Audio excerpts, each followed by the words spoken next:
I want to welcome everybody to the Empowered Grief Journey podcast. I'm your host, Chris Mamoni. This podcast is your dedicated space for healing, growth, and transformation. Each of our episodes share insightful and inspirational stories, along with practical tools and actionable insights to guide you along your healing journey.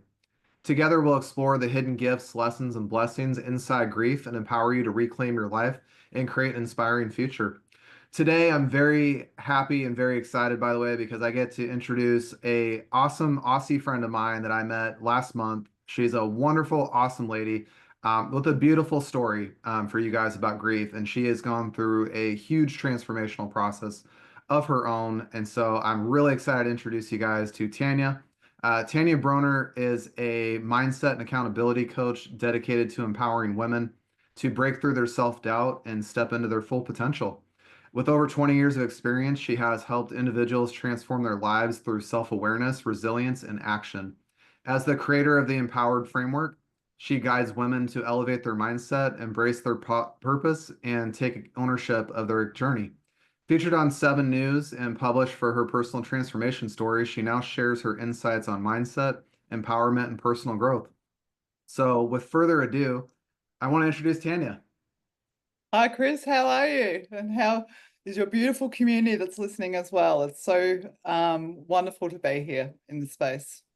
Well, thank you. I'm really excited to have you on my show, and I'm excited for my listeners to hear your story because it was something tragic like I've been through in my life, but you had such a beautiful transformation process that came out of this loss that you went through and your own health journey as well. And I want to give you the floor to share your story and share your background and just tell us a little bit about your journey and also what you learned through that grief and healing process.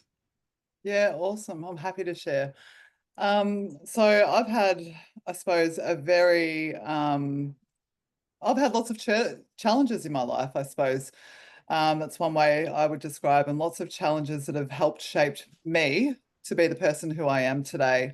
I look at it like a bit of a jigsaw puzzle, and lots of those pieces in the jigsaw puzzle have, I think, really brought me to this moment today of where we are sitting here having this chat. In terms of grief, I've experienced so much grief throughout my life. Right from the early age of 4, I remember my first experience of grief with my best friend, who had a tragic accident and passed away. And it's really been up until the past couple of years with various experiences of grief that it's actually taken me back to those moments of loss and given me, I suppose, the space and time to really reflect on those times of how I dealt with those times, to, more recent losses in my life. So back in, to give you a bit of an idea, back in 2011, my father had an accident. So he had a acquired brain injury from a result of an accident, which we thought we were going to lose him at that particular time. No, we were given no hope, I suppose, by the doctors and professionals at that particular time due to the severity of his injuries. And I sort of surrendered at that particular time, I suppose, the fact that I was going to lose my father, and said my goodbyes to him as we all did. And the doctors there and the staff, they didn't know my father. He was one of the most stoic and brave and strong people that I've ever come across. So he challenged that, I suppose, even though he was in ICU and in a coma at that particular time, but he fought and he fought and he wasn't supposed to make it. And he really taught me a lesson in hope because he woke up. He woke up after being in a coma. And for the next 7 years, despite the fact he couldn't eat or drink, um, and had to learn how to redo everything in his life again, he he walked and he walked and he walked around the nursing homes, and he made the best of what he could with what he was given. And that taught me about hope, having hope when all things are looking against us in life and are really dark. He taught me the lesson in hope that I've really taken and carried forward, more so with my more recent experience of grief. So in terms of my health journey, which occurred after that, I had a traumatic birth. of my youngest back in 2021. So a couple of years after I lost my father, because he managed to survive for 7 years and passed away in 2019. So in 2021, I didn't think I was going to make it. I went through hell and back after having my youngest and wasn't given much hope, I suppose. But I fought and I fought. And later on in that year in 2021, I thought enough's enough. I actually didn't think I was going to make it myself. Five surgeries, being in one of the state's leading hospitals as well, and with a life-threatening condition at that point in time, I didn't think I was going to make it, but I did. I did. And I dug deep and I found something within and I got through. And come November the 1st of that later in that year, I thought, enough's enough. I need to do this for my kids. They were whinging at me. Come on, mum, you need to get up. Like, we want to go for walks with you. We want to do things with you. And I couldn't. I was chair ridden. I was stuck in bed. I was just merely surviving. So November the 1st of that year, I thought, let's go. Let's have a crack. And I started walking slowly to the letterbox, to the block, around the block, kept on pushing those boundaries and limits out. And 61 days was my initial goal. That was to the end of the year. And I got to that point. I'm like, damn, yeah, I feel good. I feel real good. Let's keep this up. And I just kept on pushing those mental barriers because so often in life we have these barriers up where we just get in a really stuck mindset and we don't know where to go with that. And we just, I suppose, once again, surrender to this is okay. We'll just live within these constraints and these barriers that we've got around us to protect ourselves, to, not challenge ourselves because we want to be safe ultimately, those survival instincts. But I kept pushing those barriers, just kept on going, kept on celebrating those wins. Let's get to 100 days. Let's get to 200. Let's keep on going. And last year in July, I reached 1,000 days. So there was just so many of those times I just thought, like, you have these mornings where you wake up and you're like, I can't be stuffed. I just can't be stuffed doing it. But you're like, no, I'm aware of how I'm feeling here. And that's okay if I can't be stuffed, but let's do something positive. Let's flip that on its head and do something positive and just do it anyway. Just do it anyway, even when you don't want to. Because it's those times when you don't want to do something that you're going to reap the most reward and you're going to grow the most in those times because you're really challenging what's inside here. So yeah, I celebrated the 1,000 days by climbing the Sydney Harbour Bridge in Sydney, which was absolutely awesome because I'm scared of heights as well. So I thought I might as well challenge that barrier while I'm there. Well, it sounds like your dad gave you that strength. I mean, when he went through what he did in the hospital and just fought and fought and fought, it sounds like you carried that perseverance through to yourself. I did. I have never seen, I suppose, the depths of someone's ability to really dig deep when everything's against him. And Dad showed me that. He showed me those layers of how, sometimes you just can't control what's going on, for you, but you still can do things. You still can do things in that moment. And that's what he did. There were so many things he couldn't do, but there were so many things he could do. And that's what he focused on. And I tell you what, it was just amazing. He was such an amazing person to be able to survive the 7 years, and get to know some of my children during that time and, you know, have just the best quality of life that he could possibly have at that particular time. But I suppose, yeah, I'm leading to, I suppose, the exercise in terms of mindset has been something that's been so crucial for me in looking after myself, getting myself in a head frame where I can tackle anything that I'm faced with. And I can just lean into it, even though it feels shitty, it feels uncomfortable, it feels like things are out of your control. But you just got to do whatever you can do sometimes. And I suppose that brings me to sort of talking about back in 2023, I'd been with this beautiful man. He was absolutely beautiful. Finally felt like I found my person, my soulmate. Like we just clicked. Like electricity between us was just amazing, absolutely amazing, and we were so super happy. Until in a blink of an eye, everything changed. Everything changed in a blink of an eye. How you can wake up one day thinking, your future is looking so bright. We had all these amazing, beautiful plans of what we were going to do together and grow old together and, dreams of building houses and going on holidays and just living life. And how by the end of that day, my whole world had shattered with the knock of the door, like that knock on the door from the police, just telling you that, your partner had been killed in an accident. Yeah, I still obviously get emotional about it to this day because it was just such a moment in my life that within a blink of an eye, it just everything changed. And since that day, like my whole world has changed. My absolute world has changed. We had to we relocated 2 days after to a new place. So all my kids and I, completely uprooted our old life to this new life and dealing with his new emotions like of the grief and the loss and the absolute heartache that comes with losing someone in such an instant. It was horrific. There's no other words to describe it. Absolutely horrific. And, I really had to dig deep and dig deep to find those areas of my past where like things like my father, instilled that hope and that level of fight and that level of being brave and stoic into my current self, like to be able to survive through this grief, which, there were times where I didn't know. I didn't know if I could actually make it through. It was really a dark space for me.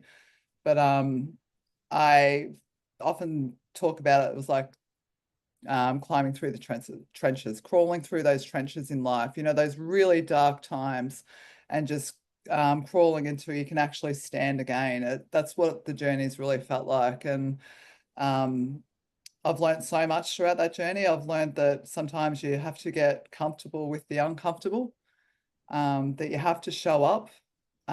These feelings and these emotions that are going on inside of you are coming up for a reason, and to sit with that, to lean into that space, however, dark they can be.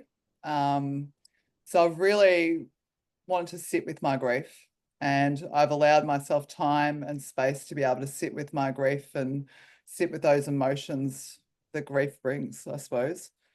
Um, and I've really come away with, I suppose, well, not even come away because it's always going to be with me. I know it's always going to be a part of me, and I honor that space that is there with my late partner that will always walk with me and alongside with me. Um, but I've really had to try and find the light amongst the darkness and, put myself in situations where I've gone, it is whatever it is. It is whatever it takes to be able to get through this moment and look at the world in a different light. Because I think when we're faced with grief, we often, our lens changes of how we see things and our perspective, and we see things in a completely different way. And yes, I could have got stuck down in the negative. I really could have if I allowed myself to.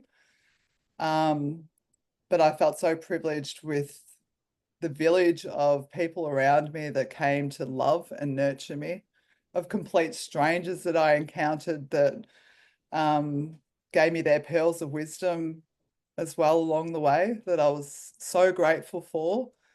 And it really, I suppose, reminded me that kindness and connection with other people, with yourself, and with others in life was really a key for me in trying to step through those days that were really tough. And they still come up and they're still really tough, but that's what I lean into. I lean into the kindness, the connection, and sitting with that and connecting with others and trying to brighten their days and their lives because yeah, we often get stuck on the really hard stuff in life, and it's nice to be able to give back and be kind and connect with others because so many people have done that through my journey, and it's meant so much to me.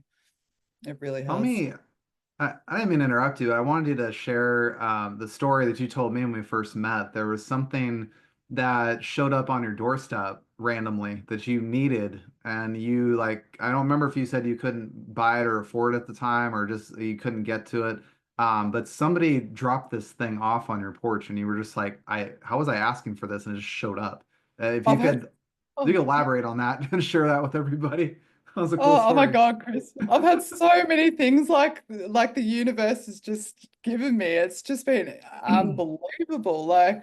So there's a few occasions where that's happened, and I've actually just explicitly said to the universe, I think this was the occasion where I'm like, my dogs really need a kennel. They really needed a kennel. I haven't got a kennel, but they'd really love that. And what do you know? Like that day, these strangers that I never even knew dropped off a kennel to us. And oh, myself and the kids were just blown away with their generosity and kindness because it was just so out of the blue. And that's just one of many occasions. Like I've said to the universe, I need a shovel, and a brand new shovel's appeared. And that I need a black beveled mirror for a craft project. And there's one on the side of the road that my daughter's going, here's the black beveled mirror that you wanted, Mum. And I'm like, oh my God, like it's just showed up for us. Like it's Well, phenomenal. Like, Well, I mm, remember you sharing the story too about I don't remember how quick it was after your partner passed, but you guys had planned this vacation somewhere. I think you said it was like a 4 or 5 hour drive from where you guys live, something like that. I'd yeah, it love for was, you to tell this story about that because it's another example of gratitude and kindness from some complete stranger. When you were in the middle of that turbulence of losing that and going through grief and just really in that dark place, and then someone showed you kindness out of the blue. I'd love for you to share that. That's yeah. So my late partner and I and all our kids, we had planned a holiday up to the Gold Coast, it's a beautiful spot in Australia, Chris. And it's got theme parks there and it's just lots of fun. So we were really, really excited to all head to the Gold Coast. And after his passing, I didn't know if I could do it. I just really didn't know if one, I could get in the car because it was a car accident where he passed. And I just didn't know if I had the ability to drive all the way down to Melbourne, which is 3.5 hours, and then get on a plane up to the Gold Coast, which is another couple of hours. But I went with it. I went with it and I thought, yes, I need to do this for him. He would want me to go. He would want me to have a break away from everyone and let's just do it. So off we went. And so after, traveling all that way to Melbourne and then on a plane up to the Gold Coast, we got to the place where we were supposed to check in. And the first thing they said to me was, because the booking was under his name, have you got his ID? Have you got his driver's license? And I just the emotion of everything, just I was completely overwhelmed with grief and I just started crying and I just looked at this lady and I was just like, oh my God, I don't have his license. I didn't think I was going to be able to stay there. I thought we'd have to turn back around and go home because I'm thinking, oh my God, we've come all this way and I haven't got anything of his with me or anything. And I had to tell the lady at this news agency where we were supposed to pick up the keys for this Airbnb. And she just looked at me and I could see that look in her eyes because I think emotion often comes up through the eyes. And she just said, oh my God, I'm so sorry. Don't worry. I know where you're coming from. I've lost a child myself. I know exactly where you're at the moment. I will sort it all out. Just stay there. I will go and work everything out for you. And I was just like, oh my God, thank you. Thank you so much. Because I didn't think I was going to get that key. And she was just so kind. She got everything sorted for us. And she came back, and these words have really, really stuck with me to this very day. I would love to be able to have the opportunity to thank her for these words, but she actually said to me, she goes, I lost a child and I had another child there, and I didn't know how I was going to go on, but your kids will help you get through these moments. So what she was saying is, those loved ones, those people that you cherish will help you get through these dark moments and these times. and just, lean into that space of the ones that support you, the ones that care for you and love you for you. And I just looked at her and I looked at her eyes and I just said, thank you so much. Because we just connected at that point in time through, adversity in our lives. We just saw that look in each other's eyes and we got it. We got it. And it was just a beautiful moment. And it's definitely something that's, yeah, it has totally stayed with me because it is those people and those, whether they're strangers or whether they're not, but those kind-hearted people, ones that actually do care and do want good things for other people, are your type of people because they seem to just resonate with those really tough emotions that people go through. So Mm, I was going to ask you too, something that was brought up in the conversation we initially had. I remember I shared some of my grief journey with you, and I remember talking about how grief kind of has this strange way of like turning the volume down on things in life, and what you think are problems are not really problems anymore. They're just you just kind of sit there and go, I can deal with that. I'm good with that." yeah. Explain like on your grief journey how you had a similar experience with that from what I gathered last time we talked. How you kind of grief reshaped what was important and focusing for you. Yeah, it has completely reshaped that focus of what really, really matters. So often in life we get caught up on all the trivial things in life. Um, and it's easy. It's really easy to go to those places, 100%. But for me, it really shifted what really, really matters in my life and what are my values in that place. And for me, it was at that particular time, nothing else mattered except for me and the kids. That was the only thing that really, really mattered. And that's where I put my energy. I put my energy into me and the kids and whatever it took. Like we have done some pretty amazing things in that time because it's whatever it takes. Like, if we're having a dull day, then, let's grab some chalk. Let's go down on and write some positive affirmations on boardwalks because, you Love know, that. we can share that positivity and that, that kindness because it just doesn't matter. Like a lot of the stuff just doesn't matter. As long as I've got, a roof over my head and food on the table, the connections that we have with one another are the things that are gonna hold us in a good stead, I suppose, for when the tough times do come. And that's really made me shift perspectives of there's so many things we can't control in life. We just can't control it.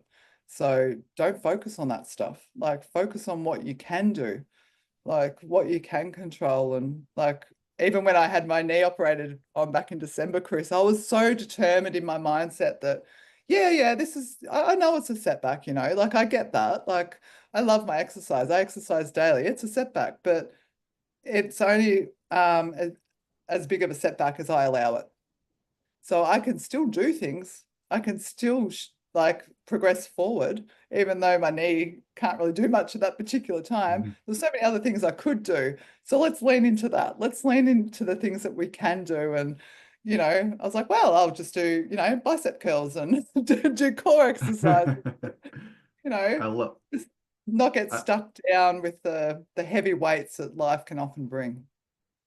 So I wanted to get your take on that because when I went through my grief journey, I got very depressed for obvious Mm, reasons. I lost a child at birth, and that was extremely rough on me. I fell into that dark place where those thoughts were overpowering. There just were days I couldn't get past it if I tried. yeah. What would you encourage people with? Because I know you shared your story a little more in detail with me, but what did that look like for you when you went through your grief journey, and how do you embrace the roller coaster of grief? Because I share with a lot of people in coaching that grief isn't linear. There's a lot of very ups and very big downs, and they swing up and down very, very fast like a roller coaster.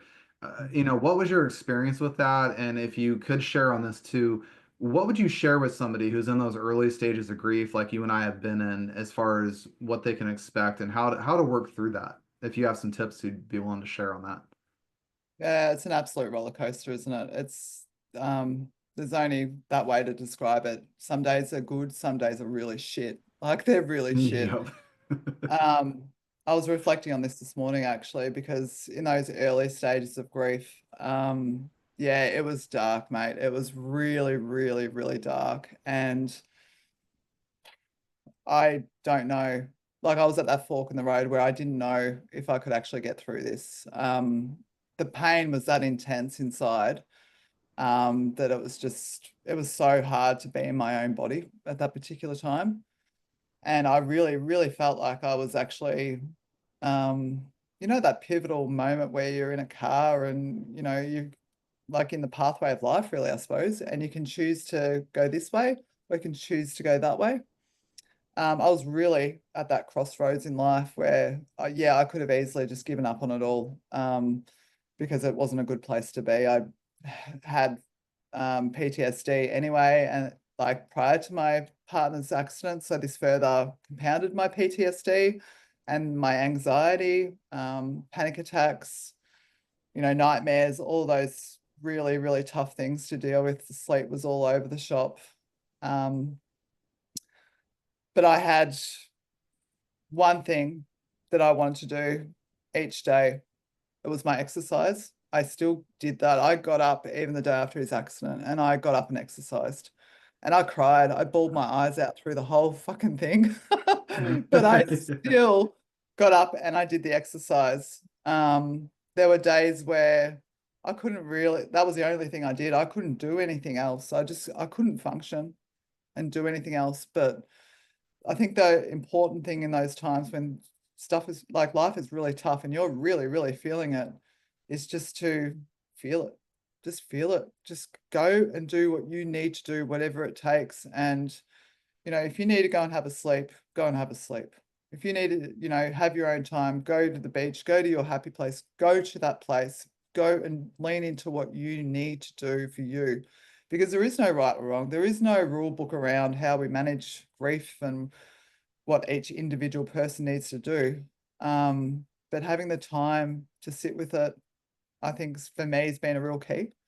Um, there was a lot of the time in those early stages where I couldn't even listen to people. I just didn't have the ability to listen to people. It was like my ears were switched off because any other noise it was just too much with what I was already dealing with.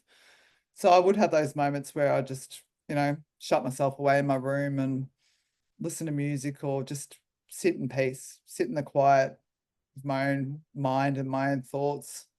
Um, and then as I progressed through that, I suppose I just slowly I just had to go. I just leaned into it. I remember looking into my washing machine with all clothes in there going, oh, I can't deal with this. I just can't do it. I just can't do it. That real can't mentality.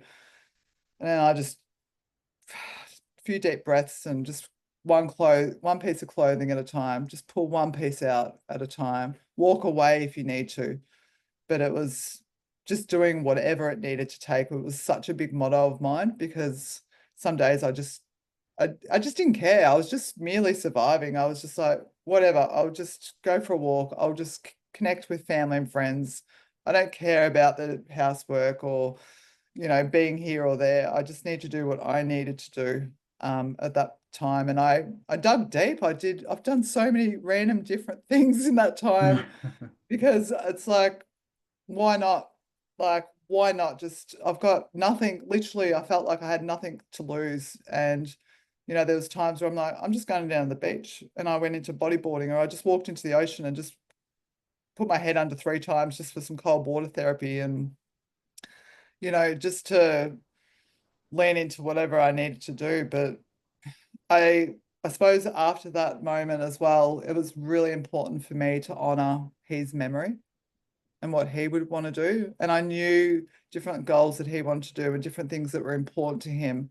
So I leaned into those things as well a lot. He was a mad Collingwood supporter. It's an AFL team over in Australia. I said to him I was never going to barrack for him, but here we are. I am one-eyed Collingwood supporter now, and I just love them. And it's quite funny because I have the symbol of the magpie for the Collingwood team. Well, sorry, the symbol for Collingwood is a magpie, and ever since then, I've never been surrounded by so many magpies in my yard. I feel like they're a protector protective thing for me and a bit of a sign that he's still watching out over us, which is just Oh, beautiful. definitely. But yeah, we've gone to football matches in Melbourne, so that's 3.5 hours away again. And we've gone to these Collingwood football matches. We've done like a guard of honor where you stand onto the football field and watch the players go out and wave the flag of the Collingwood flag. But just all for him and his honor of what he absolutely loved and loved doing. And that's something that's been really a beautiful thing, is to actually lean into the things that he wanted to achieve, his things in life that he loved. Um, I suppose it helped me feel closer and more connected to him and his spirit as well. But we just met some beautiful people on the way. Like, you got to think, I'm turning up into Melbourne. I had like full on anxiety. It was next level anxiety. And in a situation where I had no bearings. I am no GPS Chris at the best of times. So let alone getting into Melbourne and going, where the hell am I supposed to be going? And I just said to the kids, I'm like, don't worry, the black and white army will get us there, the Magpie army. And I'd connect with other people who also barracked for the football team. I'm like, I don't know where I'm supposed to be going. Can you help us? Yeah, yeah, sure. Come along with us. We'll take you there. And we just walk along with these people and just connect with them. And it was just so beautiful. So beautiful. Um, So, it so was just that's a what symbol I'm of connection. It was amazing. Well, that's what I'm glad you brought up, by the way, because on our grief journeys, I think a lot of people are unsure about this because sometimes it feels really uncomfortable. But you brought up a really great example of celebrating this person that you lost, this partner in your life. And I know you talked about how much he meant to you and how complete you felt in your life. Like you finally were at this place of I got my family together, I found my person, I'm going forward with things.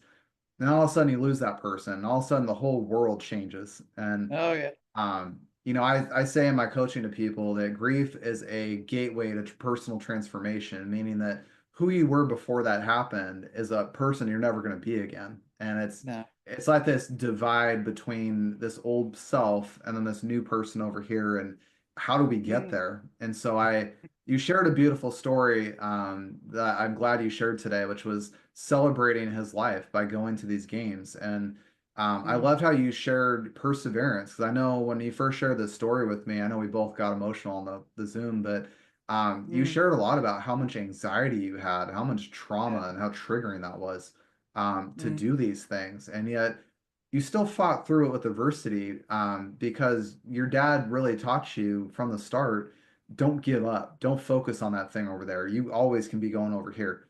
Um, mm, and embodying that strength. So I just want to say thank you for sharing that part of your grief journey of how to celebrate those that you lose and that they're mm. never really gone, but they're there with you in a different form. And Yeah. just your perseverance to fight through those emotions with grief and still celebrate your partner and celebrate his life.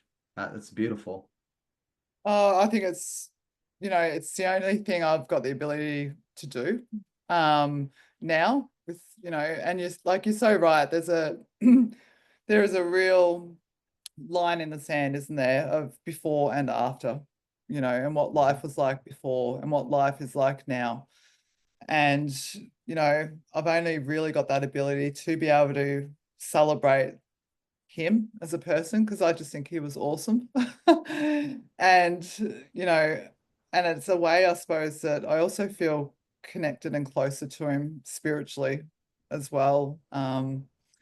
It's about doing what, as I said, I've said it a few times, it is whatever it takes. It's been such a huge motto for me, doing whatever it takes and whatever you need, because often we just don't give ourselves permission.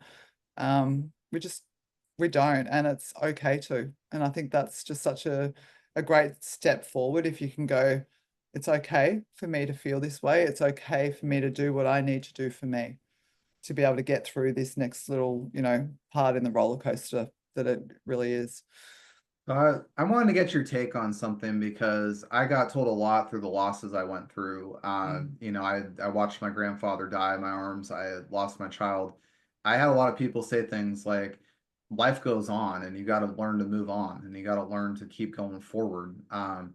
and let go kind of thing. And I know that, me personally on my journey, I get really triggered when I hear those things, because it doesn't, I've tried to share with people, this thing up here doesn't understand let go and move on. It doesn't get it, because we're still trying to rationalize and understand a loss. And I think you touched on that a bit when you said when you found out that you had lost him to a car accident that was awful. And you're just in that state of shock. You're in that state of disbelief. You're also shedding this life that this future you thought you had is now gone. And now there's this new thing in place.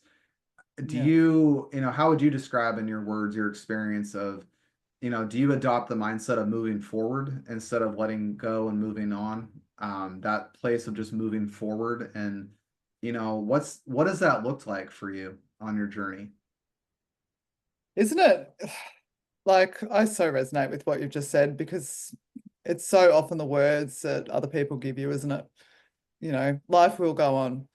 And it was hard when I heard those words too, Chris. It was so, so hard because I felt like life was going on around me and I was just in this little bubble, and everything was just moving so fast around me. And I wasn't ready to actually step into that life just goes on and live that bubble, get out of that bubble, so to speak. So those words were so hard at the start to hear, so hard.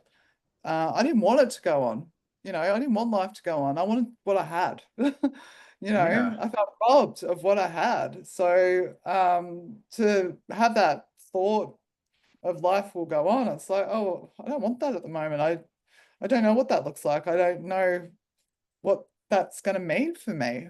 Um, so yeah, I found that tough. Yeah, it evolves. Life does evolve, and days, turn into weeks and turn into months and years. And I still think I can carry those ones that I've lost with me into the now and into the future, though.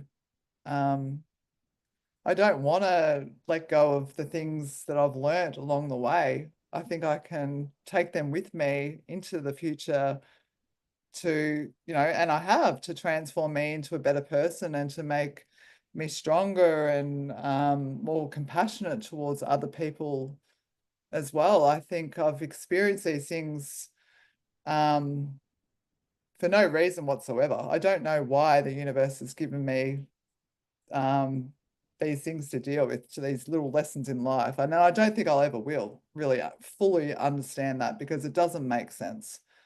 And I think that was a big thing for me too. Some things in life just don't make sense as well. Because how can you make sense of just losses such as what you've experienced and what I've experienced? It's just nothing really can wrap your head around. Um, so yes, I suppose if you use that analogy, which I'm not really a fan of, as you'd appreciate, of yeah, life does move on and it does go forward, but I can still carry these lessons and these learnings and my loved ones into that forward place with me. It just doesn't look the same as what I would like it to look like. Um, yeah, I think for me, it's such a big thing has been I've always worked with people. I've always, like for 20 years, I've worked with people that have also experienced trauma and real hardships. I've seen a lot of, beautiful people along that journey that have been really dealt with some really tough blows in life. And whenever everything happened to me, I was like, I can't deal with this at the moment. I just need to deal with my own stuff rather than everyone else's. I just need to deal with my trauma. And I didn't know if I could ever go back to that space.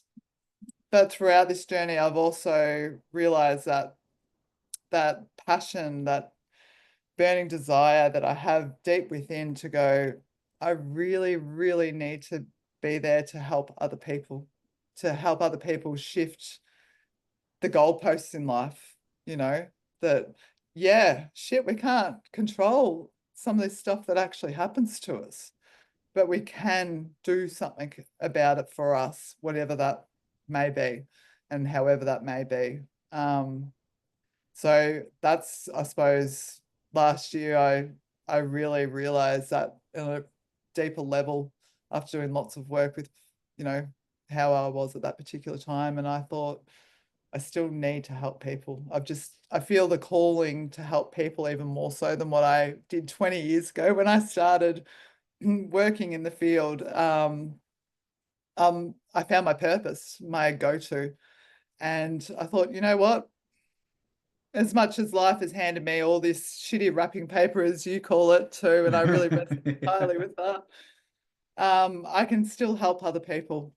I can help people with that shitty wrapping paper and help them know that they've got someone to walk alongside that really gets it, that really gets what those dark trenches of life are and what it's like to crawl through, but to know that in whatever darkness we're faced with, that there still is little bits of light that can come through. And that if we, try and draw on those bits of light that can, seep through those dark shadows and things, that we can find ourselves in a new place, new purpose, new Well, meaning. I think that's the beautiful side of what's happened with us in particular. And I think a lot of people in the grief space, we talk about, especially in the state side of thing, or we're two worlds apart, but in the United States, it's kind of like, here's 3 days off from work, get back to work. And then we're just told to move on. And Yeah. we don't ever give ourselves space to, I think, fully understand our grief and listen to our grief, and really appreciate it. And something that was, really hard for me when I went through this journey, twice over, was that I had to realize that there were gifts and lessons and blessings within this loss. And it's something you're not going to see right away, by the way. I want to preface to my listeners, this is not just you're going to watch someone die and just say, okay, there's gifts and lessons, I'm good. It's not that at all. It's going to be a very up and down journey, but eventually you'll get to a place where you find acceptance, and acceptance doesn't mean that you're going to like it and you agree with it, but it just means you accept it for what it is. And when Yeah. you give yourself that space and that progress in your grief journey, you are able to start seeing those gifts, lessons, and blessings. And this is where I appreciate what you've shared with me about your story, because it's how I feel about losing my son. Is that yes, I didn't want that outcome. I didn't want it. It was the gift in shitty wrapping paper. Nobody wants that. No. But if I had not gone through that, had that person not been in my life the way they had, I wouldn't be where I am today. And so No. you end up kind of in this strange place of loss and grief and sadness and lots of heavy emotions that are dark, but you also have this spectrum of appreciation, gratitude, contribution, kindness, love, Mm. compassion. And I think that's something I've seen from you, which is why I wanted to interview you today, is just that the tragedy you went through was horrible. It no doubt changed your life 180 degrees from where you thought you'd be. But here it is that situation gave you such a gift, and it's almost that I feel appropriate to say, and you can share your thoughts on this, but having lost your partner, me losing my son, those people were in our lives for a reason and a purpose, and they brought us Yeah. closer to it. And so we're never going to forget them on our journey because they're a part of it and they led us here. And so Mm. I share nothing but gratitude and love and appreciation for my son, my grandfather. I kind of feel that same from you. I wanted to ask you about that side of your grief journey, if that's what you see now that you've gone through that, and how that's impacted you. Yeah, I completely agree with what you've just said too. I think that's a beautiful perspective. Yeah, it's completely brought me to where I am today for sure. Yeah, I've really resonated with the time as a gift as well. And it is a real blessing to have time. And it's also how we use that time in our lives. That's just so important, because we can make a real difference. That's been such a big thing for me. Just take time out for you, time out for others. This is a gift. Time is a gift, and what you do with it is what can make such a big difference, to your own life and to other people's lives. So that has been such a big lesson. There's been so many lessons along the way, Chris, and so many blessings, as you say, as well. I'm so blessed to be able to have fought through that, to have fought through those really dark and hard times as well. Because as I said to you earlier, like at different times I didn't know if I could. It was really hard to live with the emotions that grief present. And they're really shitty moments. But, you know, I found talking about things has really helped as well. Like talking about grief. Like we all experience grief in different ways, shapes, and sizes. And it's really shit to be able to experience that. And it's really tough talking about it, but it's something we all go through. Um, and I've found that and I think you'll get this too, that it's been great to be able to talk to like-minded people that have experienced things in different and similar ways in that grief journey, because it is hard to go through. But for me, I needed to talk about it. I needed to talk about where I was at throughout that different time and connect with other people that had been through it, because I didn't know how I was going to get through it. Um, and that Yeah. was, something that I had to work out along the way. How am I supposed to get through this stuff? Like, this is huge. This is such a big weight to carry in my whole body and heart and mind. And, I needed to talk about it. And yeah, grief's really hard to talk about because some people just don't want to talk about it. I was brought up and conditioned in an environment where you just didn't talk about it. Like you said, you have your 3 days off and then life moves on and you just push it to the side and get on with things. Um, so for me, I'm in that next, 2 generations down the track where I'm like, no, I need to talk about this stuff. I need to understand, I suppose, life in that way, because I'm going to encounter grief again. There's no doubt about it. I will. Um, but by talking about it, and I've really realized that grief is love. Like grief is love, and that love has nowhere to go. And Yeah. that was such a big learning for me, and a lesson that I learned, that I've just got all this love that I used to, you know, and I had so much love for my partner, I had so much love for my dad and other people that I've lost along the way, and I just didn't know really where to shift that and where to put it. Um, so that was a huge learning just in itself. I'm so glad you said that because a lot of people, one big lesson I've learned when I went through my grief journeys is I had a lot of anger through those moments, lots of it. And I don't like being an angry person anymore because it feels really uncomfortable because I associate my anger now with grief. And so when I do feel angry for whatever reason, I associate it with that pain and I just walk away from it because I just don't like being that box. But I've learned, anger too, when you're going through grief. Anger is another sign, by the way, when you're going through grief, that love is pouring out of you, but it's got nowhere to go, like you said. And a lot of people misread anger, they misread grief as something other than what it really is. And Yeah. so I think it's really important to give yourself permission to feel those things. And you said that so beautifully. You're the first person to say that, by the way, that I've talked to, that grief is love with nowhere to go. I think Yeah. that's a very beautiful way to say that, because when we do lose someone, whether that's a child or whether that's your father or your partner, or whoever it is, you have love for that person. It's why you miss them. It's why you're upset when they're no longer there. Mm. I wanted to ask you, because we're getting close to wrapping up the episode today, but I wanted to ask you this question.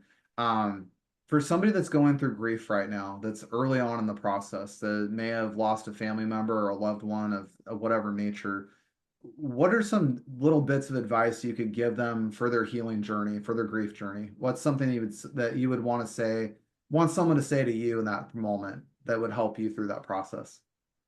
Mm. What would your loved one want for you? That's powerful. Mm. I Mm. think that's I think that's a beautiful thing because that's you're reminding me when you just said that. My grandfather always told me, and I moved across country when he was in the middle of cancer treatments, and the only reason I did is that he said family will always be here, and I've lived 85 years on this planet. I've had a long life, and you're Mm. young. You got to go live your life, and you've done more for me than I could ever ask you to do. So I love that question, Tanya. I appreciate you asking that. Yeah, I think that's huge. I think it's something that's come back to me so many different times. What would they actually want for you? I think it's Mm. really beautiful how you celebrate your partner's life by going to these games, going on that vacation trip, even in the moment of that grief where it was just, I remember you describing it. being anxiety ridden in that whole entire process. And I've been there personally, so I can understand where you came from, that when you're in that much pain and when you're in that grief so deep, and it's hard, it's really, really hard to pull yourself out of that and give yourself permission to be okay with that, let alone being able to go do those things. It takes a lot of strength and a lot of courage. And I think it's a true testament to where we started today's podcast of your dad Mm. going through what he did health wise, and him just having his focus on, I'm going this way. I don't care what's going on over here, but I'm going here. And Mm. just having that perseverance and that personal strength to get through that. I mean, I really think I think your loss with your partner really elevated what you learned from your dad. It really, almost feel like in a way your dad kind of prepped you for these things in life. That Yeah, sounds and look, right. it's so uncanny. I think I mentioned it to you, Chris. Like, it was just so uncanny the different connections that my late partner and I had. Like, my dad passed away on the 24th of January, and the day that we buried him was the actual day that my partner died and had his accident. Like, it was just so uncanny, how life had just crossed over in that way. Um, just yeah, so many different things that I've taken away and really tried to, I suppose, hold on to and learn from those different lessons, as you said, because it's just, yeah, I could have not taken any of that on board, like I could have just not taken any of those different moments and lessons and blessings on board at all. But I know I would have struggled a lot more if I hadn't, that being riddled with anxiety and feeling the grief in every part of my mind, body, and soul. I really did. But if I didn't do anything with it, I think I'd be so much worse off than what I am. I don't even know if I'd be here if I didn't actually try and take some of those things on board to take a stepping stone forward, because it is all about, those little stepping stones will lead to bigger rocks, and you being able to, deal with things that little bit easier as time goes on. But yes, so many things, so many lessons and things in that. Mm. Yeah, well, Tanya, I just want to say it has been a pleasure and an honor to have you on the Empower Grief Journey podcast. I'm so grateful and so blessed that you and I ended up crossing paths in a Facebook group and being able to meet you last month and share our grief stories together, and for you to come on today and really share those lessons that got you through one of the hardest moments of life, and to see the beautiful things that you have witnessed in life happen for you, and also the way you're giving back and celebrating through your grief. I think that's a beautiful story, and I'm so glad you shared that with everybody today. There's just so much good to be drawn from talking to you. I'm Uh, very grateful. Thank you so much, Chris. I'm always grateful to chat to you, and like I'm just so excited to this year to really, Tony Robbins actually said the other week when I was in a summit with him, you know, um, the greatest thing in humanity is the comeback. And it Yep. really, really is. And I've sort of said to myself, 2025, you know what? This is my year to have a comeback and to really, shift gears into stepping into that next level for myself and helping other people. I am just so passionate about trying to help other people with their mindset and, acknowledging the shitty stuff, but also going, okay, well, what can we do with it?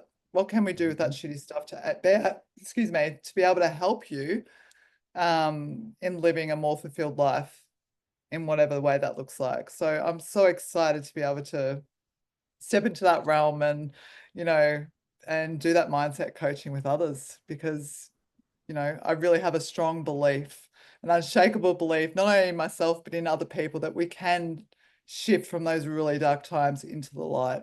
And I think that is a beautiful thing. Well, that brings me to my next question as we wrap up. For those listeners today that want to connect with Tanya, where can we find you, and how can people get a hold of you? Yeah, sure. Well, I'm going to give you the links, so that's going to be awesome. I'll give you the links after we wrap up. But yes, I do have a Facebook and an Instagram page. So Mindset Coach Tanya Bonner. And I'll send you the links. So, if anyone wants to connect with me, feel free to DM me, connect on my page.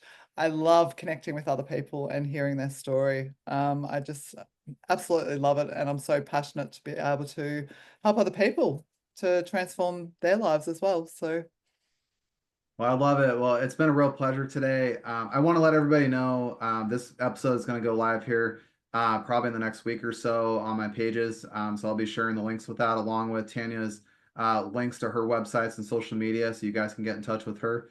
I want to thank all the listeners today for being a part of this episode because this is another great example of how we can move through grief in an empowered way and discover this next step in this new phase of person of who we're going to be through grief. So until our next episode, feel free to stay in contact with me on Facebook and Instagram, and I'll be sharing some more episodes here in the future. Thanks a bunch.